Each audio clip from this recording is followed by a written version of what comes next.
मित्रों नमस्कार, मैं अर्जुन कुमार शर्मा आप लोगों के बीच उपस्थित हुआ हूं। YouTube के माध्यम से आपके बीच बात में कुछ रखना चाह रहा हूं। मैं आशा करूंगा जो अगर हमारे इस वीडियो को आप देखते हैं तो इसमें जो त्रुटि हो उसका जो ज़रूर कमेंट में अपनी बातों को रखें ताकि मैं उस त्रुटि को सुधार सकूं।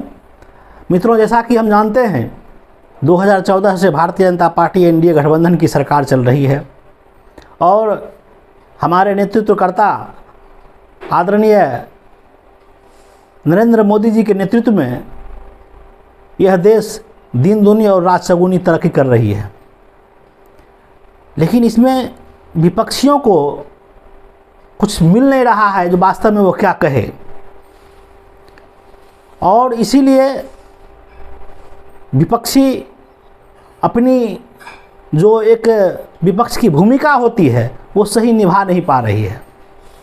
जब 2014 में सरकार बनी तो विपक्षियों ने कहा यह अमीरों की सरकार है, यह उद्योगपतियों की सरकार है, यह जो सो गरीब की भला करने वाली सरकार नहीं है। लेकिन मैं यह बात दावे के साथ कह सकता हूं मित्रों, जब भारतीय जनता पार्टी के नेतृत्व में एनडीए की गठबंधन की सरकार बनी और आदरणीय अपने प्रधानमंत्री नरेंद्र मोदी जी जब गद्दी पर बैठे तो उन्होंने पूरे देश के हर एक स्थिति को भांपते हुए अपनी योजनाओं का क्रियान्वयन किया।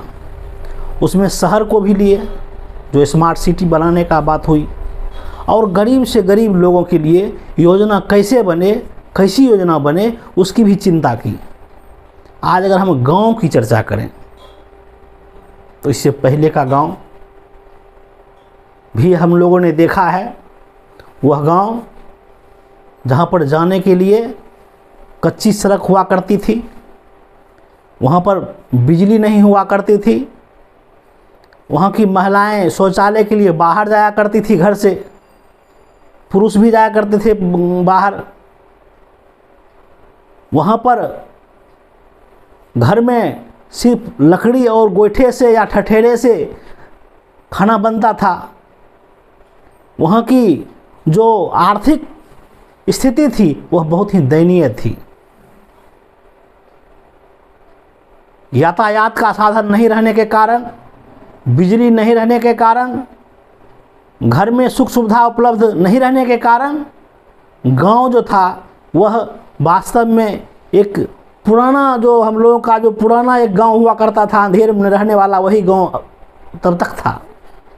लेकिन जब आदरणीय प्रधानमंत्री मोदी जी बने देश के प्रधानमंत्री तो उन्होंने गांव कैसे विकसित हो, गांव को कैसे बेहतर किया जाए, इसके लिए उन्होंने काम करना शुरू किया मित्रों। और सबसे पहला फोकस दिया हर एक घर बिजली कैसे पहुंचे, हर एक गांव तक, हर एक टोला तक रोड कैसे पहुंचे। उसके बाद हर एक मोहल्ला में, गली में नाला और रोड कैसे बने, उस घर तक पानी कैसे पहुंचे, हर एक घर तक, हर एक घर में गैस कनेक्शन कैसे पहुंचे। और जब ये सब व्यवस्था जो गांव में उपलब्ध हो गई है तो आज जब गांव की ओर लोग जाते हैं तो वास्तव में वह गांव स्वर्ग जैसा दिखता है। वह गांव शहर के किसी भी सुविधा से कम नहीं है।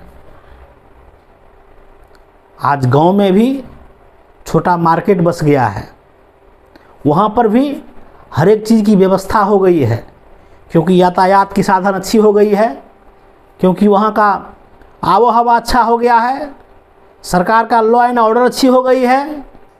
ये सब व्यवस्था के कारण आज हमारा गांव, हम कह सकते हैं, एक उन्नति की ओर अग्रसर है। किसानों के लिए सरकार ने 6,000 की जो डायरेक्ट उसके अकाउंट में भेजने की काम किया। यह भी गरीब किसान हो या मजबूत किसान, सभी के लिए यह फायदेमंद और वरदान साबित हुआ। सभी के अकाउंट में वृद्धा पेंशन हो, सभी के अकाउंट में कोरोना काल में सहायता के लिए 1500 रुपया हो, सभी के घर में कोरोना काल में भी अनाज पहुँचे, इसके लिए जो सरकार ने क्रमबद्ध तरीके से काम किया वह वास्तव में काबिल तारीफ़ है। मैं इसीलिए कह सकता हूं मित्रों, भारतीय जनता पार्टी के नेतृत्व में आदरणीय नरेंद्र मोदी जी की सरकार गरीबों की चिंता कर रही है। आज हम कह सकते हैं भारतीय जनता पार्टी को जिस उद्देश्य से भारत की जनता ने आदरणीय नरेंद्र मोदी को प्रधानमंत्री बनाने का काम किया, उसी उद्देश्य को पूर्ति करने के लिए आदरणीय नरेंद्र मोदी जी दिन रात लगे हुए हैं। आज जब गांव स्वच्छ होगा, गांव सुंदर दिखता है, गांव में आबो हवा बढ़िया दिखता है, तो अभी भी हम जैसा कि जानते हैं गांव में 65 से 70% आबादी गांव में ही बसर कर रही है। वहाँ कैसे कल कारखाना लगे, वहाँ कैसे कुटीर उद्योग बढ़े, वहाँ पर कैसे लोगों को काम मिले, गांव स्वावलंबी हो, गांव के बेरोजगार गांव में ही अपना काम शुरू करे, इसके लिए भी सरकार ने कई एक योजना चला रखी है।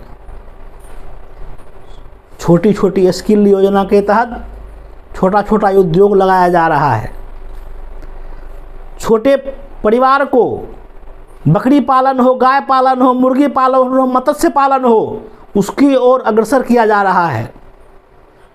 अभी गांव कैसे विकसित हो, इसके लिए छोटा छोटा मुद्रा लोन के तहत रेडी वाले, ठेला वाले, ये सब को दिया जा रहा है, ताकि गांव सब एक मजबूत गांव बने। क्योंकि जैसा कि हम जानते हैं मित्रों, गांव जब मजबूत होगा तो हमारा देश मजबूत होगा। गांव से ही देश की आत्मा गांव में बसती है, और ख़ास करके भारत में तो हम कह सकते हैं कि गांव में बसती है। लोग गांव छोड़ के बाहर शहर में आते हैं रहने के लिए, क्योंकि वहाँ पर उस समय सुविधा नहीं था। आज लोग गांव की ओर जा रहे हैं, गांव में अपने ज़िंदगी बेहतर से जिएं, इसके लिए प्रयास किया जा रहा है। आज गांव का पलायन रुका है, गांव में रोज़गार बढ़ा है। हमें और नौजवानों से मैं कहूँगा, ख़ास करके नौजवानों से, आप वहाँ पर स्किल डेवलप करें।